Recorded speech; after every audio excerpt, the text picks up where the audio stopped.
उल्हासनगरमधील कथित लव जिहाद प्रकरणाला आता वेगळं वळण लागलंय। लग्नाला तब्बल 8 वर्ष झाली असून दाम्पत्याला 3 अपत्य आहेत। मग हे प्रकरण लव जिहादचं कसं ठरू शकते असा युक्तिवाद बचाव पक्षाच्या वकिलांनी न्यायालयात केलाय। त्यानंतर उल्हासनगर न्यायालयानं इम्रान शेख आणि त्याच्या 2 भावांना जामीन मंजूर केलाय। दरम्यान पतीनं दुसरं लग्न केल्यामुळे पती पत्नीमध्ये वाद निर्माण झाल्यानंतरच हे प्रकरण पोलीस ठाण्यापर्यंत पोहोचल्याची माहिती समोर आली।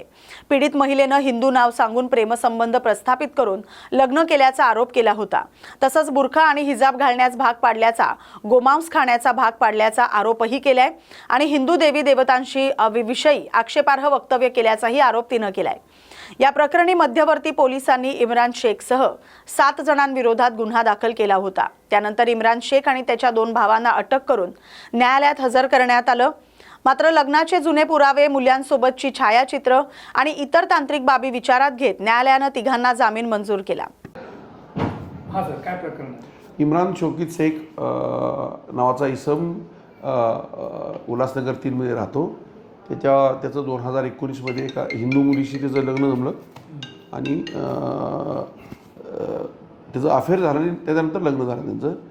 त्याच्यानंतर ते बिहारला राहायला गेले, त्यांना 3 अपत्य झाली। त्याच्यानंतर इकडं परत आल्यानंतर त्याने परत दुसरं लग्न केलं। त्याच्यामुळं त्याची जी पहिली बायको आहे, जी हिंदू होती, तिनं पोलिसाला कंप्लेंट दिली आहे की तिनं हिंदू धर्माविषयी अपशब्द वापरले, अपमान होईल असे शब्द वापरले। शिवाय तिला बुरखा वगैरे घालण्यासाठी प्रयत्न केला, जबरदस्ती केली आणि तिला शारीरिक व मानसिक त्रास दिला। यावरून मध्यवर्ती पोलिसांनी त्याच्याविरुद्ध पती, त्याचे धीर आणि सासू-सासरे व जी मुलगी होती, ज्याबरोबर लग्न केलं दुसरं, याच्याविरुद्ध गुन्हा दाखल केलेला आहे।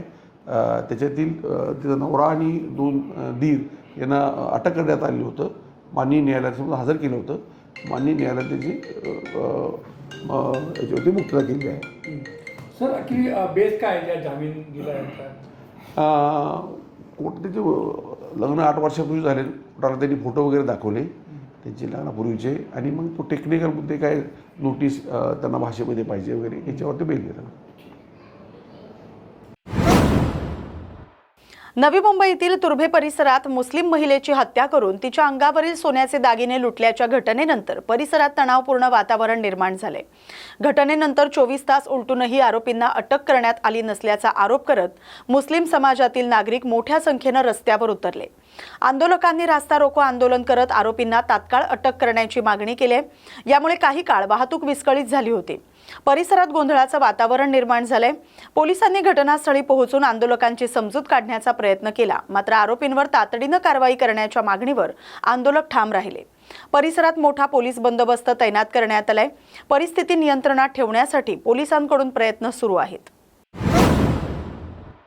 नवी मुंबईतील घणसोली रेल्वे स्थानक परिसरात रिक्षा उभी करण्याच्या कारणावरून झालेल्या वादाचं रूपांतर थेट हाणामारीत झालं। भांडण सोडवण्यासाठी गेलेल्या एका तरुणाचा मृत्यू झालेला आहे। या घटनेमुळे परिसरात खळबळ उडाली। पोलिसांनी 2 आरोपींना अटक केली आहे। घणसोली रेल्वे स्थानक परिसरात रिक्षा उभी करण्यावरून काही रिक्षा चालकांमध्ये सुरुवातीला शाब्दिक वाद झाला, मात्र काही वेळातच हा वाद उग्र बनत हाणामारीपर्यंत पोहोचला। यावेळी परिसरातील एका तरुणानं मध्यस्थी करत भांडण सोडवण्याचा प्रयत्न केला, मात्र संतप्त झालेल्या आरोपींनी त्याच्यावरच हल्ला चढवला आणि या मारहाणीत तरुण गंभीर जखमी झाला। जखमी अवस्थेत त्याला तातडीने रुग्णालयात दाखल करण्यात आलं, मात्र उपचार सुरू असताना त्याचा मृत्यू झाला। या घटनेनंतर परिसरात तणावपूर्ण वातावरण निर्माण झाले। या प्रकरणी कोपरखैरणे पोलीस ठाण्यात हत्येचा गुन्हा दाखल करण्यात आलाय। पोलिसांनी 2 आरोपींना अटक केली आहे। इतर फरार आरोपींचा शोध सुरू आहे। पुढील तपास सुरू आहे। तर त्यामध्ये आपण मर्डरचा म्हणजे खुनाचा गुन्हा दाखल केलेला आहे 257/2026 नुसार आणि त्यामध्ये आपण 2 आरोपींना अटक केलेली आहे। त्यामध्ये पहिला आरोपी आहे स्वप्नील काशीनाथ सुर्वे, जो 30 वर्षाचा आहे, त्याचा ट्रान्सपोर्टचा धंदा होता आणि दुसरा आरोपी आहे प्रमोद वसंत मानकर, हा 31 वर्षाचा आहे, हा ड्रायव्हर आहे, याला देखील अटक केलेली आहे। आणि त्यात 2 आरोपी पाहिजे म्हणून आहेत, एक सुभाष जाधव म्हणून ज्याला उर्फ सुभ्या आणि दुसरा म्हणजे सतीश शेलार उर्फ सत्या, हे 2 पाहिजे आरोपी म्हणून आहेत की ज्यांना आपण लवकरच अटक करत आहोत। या गुन्ह्याचा मोटिव्ह असा होता की मोटिव्ह म्हणण्यापेक्षा हे थोडंसं तिथे रिक्षा स्टँड आहे बर्गर किंग घणसोली स्टेशनच्या समोर बर्गर किंग समोर, तर तिथे रिक्षा लावण्यावरून हा वाद झाला सुरुवातीला की मी एक जो फिर्यादीनुसार की सतीश सुभाष जाधव नावाचा जो आरोपी आहे याने हा कायम तिथे यायचा आणि लाईन्समध्ये रिक्षा न लावता मधूनच भाडं घ्यायचं आणि निघून जायचा. कोणी काही बोललं तर भांडण करायचा. आणि त्या दिवशी तसंच 1946 मध्ये 8 वाजण्याच्या सुमारास तशी गोष्ट घडली आणि त्यावरून तो वाद झाला आणि त्या वादातून हा गुन्हा घडलेला आहे. आरोपींचं बॅकग्राऊंड आहे, आरोपी यातला जे आरोपी आहेत प्रमोद वसंत मानकर, हा तिथे ते भांडण सुरू होतं त्याचं रिक्षावाल्यांचं, त्याचा तो मित्र आहे, ते सोडवण्यासाठी गेला होता की त्यांना हा जो सुभाष जाधव आहे आणि सतीश शेला यांना मदत करण्यासाठी गेला होता. हे दोघंही जे आहेत म्हणजे सुभाष जे अटक केलेले जे आरोपी आहेत हे दोघंही रिक्षा चालक नाहीत, ते रिक्षा चालकांचे मित्र आहेत. कल्याण डोंबिवली महानगरपालिका क्षेत्रात अनधिकृत होर्डिंग्सचा मोठ्या प्रमाणावर सुळसुळाट झालाय. याबाबत भाजप नगरसेवक दीपेश म्हात्रे यांनी गंभीर आरोप केलेत. शहरात तब्बल 400 ते 500 अनधिकृत होर्डिंग्स उभारण्यात आल्यानं महापालिकेचा सुमारे 10 कोटी रुपयांचा महसूल बुडत असल्याचा दावा त्यांनी केलाय. विशेष म्हणजे या व्यवसायात काही समाजकंटक तसंच राजकीय पक्षांशी संबंधित पदाधिकारी सहभागी असल्याचा गंभीर आरोप त्यांनी केलाय.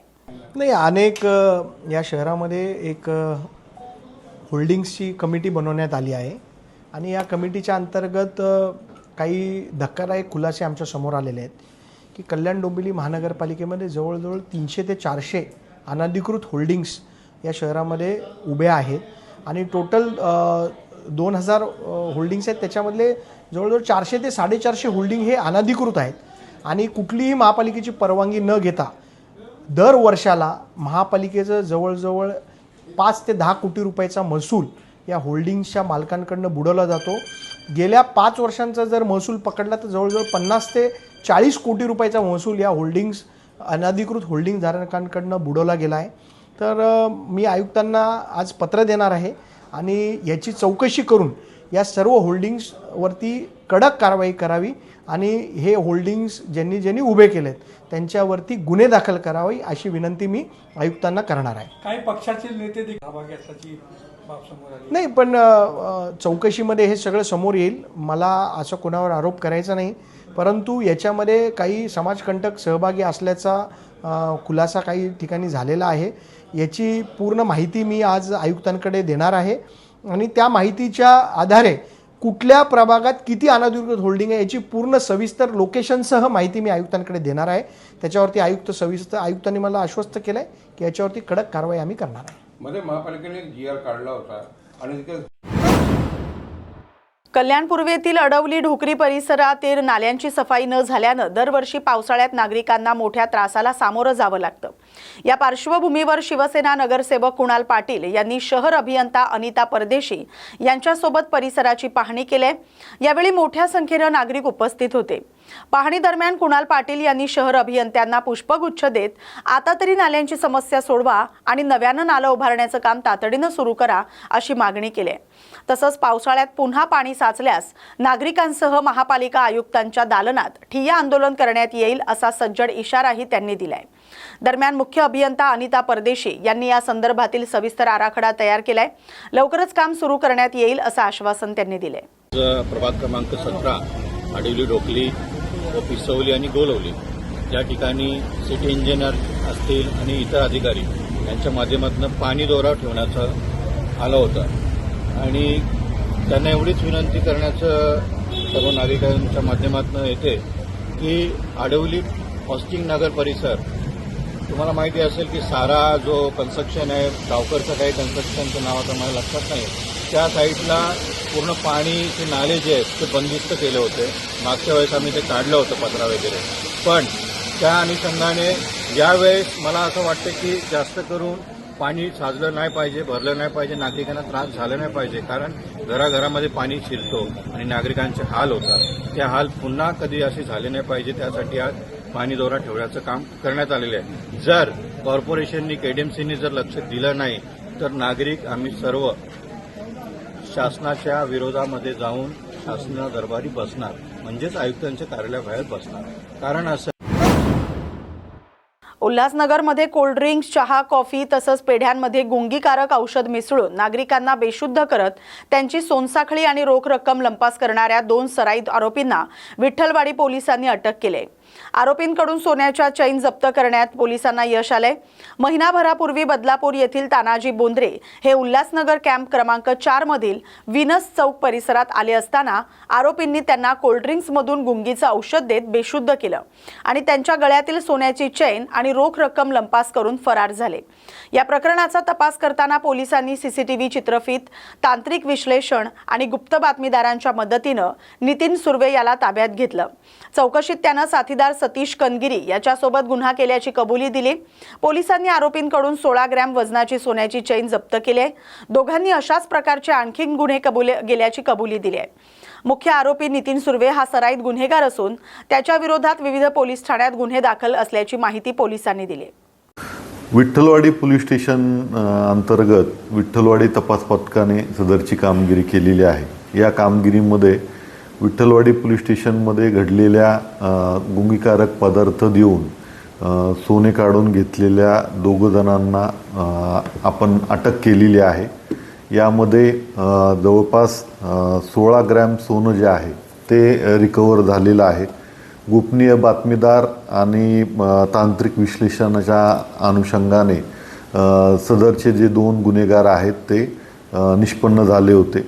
त्यातला एक गुन्हेगार जो आहे तो सतीश कनगिरी हा अहमदाबादचा आहे आणि दुसरा नितीन सुर्वे तो विठ्ठलवाडी पोलीस स्टेशन अंतर्गतच राहणार आहे। या अगोदर पण त्यांच्यावरती वेगवेगळ्या पोलीस स्टेशन अंतर्गत 4 गुन्हे दाखल असल्याचं निष्पन्न झालेलं आहे आणि सध्या त्यांची पोलीस कस्टडी घेऊन आणखी काही गुन्ह्यामध्ये त्यांनी सदर प्रकार जो आहे तो केला आहे का काय याची तपासणी जी आहे ती करत आहेत। सदरचा तपास जो आहे तो PSI दराडे पोलीस तपास पथक हे करत आहेत। यामध्ये माननीय वरिष्ठांच्या मार्गदर्शनाखाली सदरची कामगिरी विठ्ठलवाडी पोलिसांनी केलेली आहे।